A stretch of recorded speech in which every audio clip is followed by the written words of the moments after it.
Hi, my name's Matt Tamlin, and here is a couple stories about life events from my life. The first, I'm going to say that all the stories contain two people, my cousin Ryan, who I'm really close to, and my late Grandpa Gene. Early on in life, Grandpa taught us that whatever we wanted, we had to work for. So if you ever seen Grandpa when Ryan and I were little, you knew we'd be right by his side finding something to do or tear up, just because we thought we were working for what we wanted. Even if it was going to town with Grandpa to get a soda, we thought we were working with him to get what we needed done.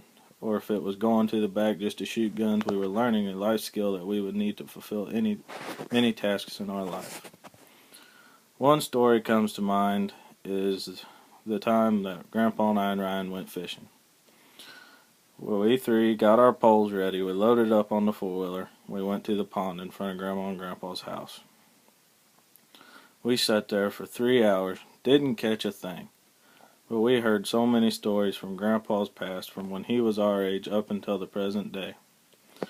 And listening to him, we knew what we had to do to keep going.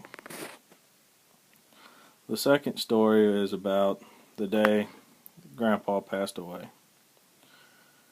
That morning, Ryan and I woke up.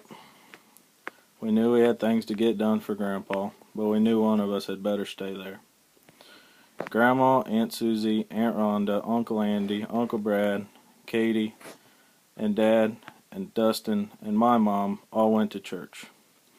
So Ryan decided he would be the one to stay with Grandpa that morning. I had went on over to the other farm to start loading hay, and by that time, Dad and Uncle Brad had showed up over there to drive the two trucks, and I would drive the tractor back to Grandma's. Well, little did we know in the meantime, I would get a phone call on the way back saying you need to hurry back. I said, not knowing that a tractor can only go so fast, but I'll be there as soon as I can. Well, the minute I stopped that tractor and stepped out and Ryan met me at the steps of that tractor, I knew what had happened.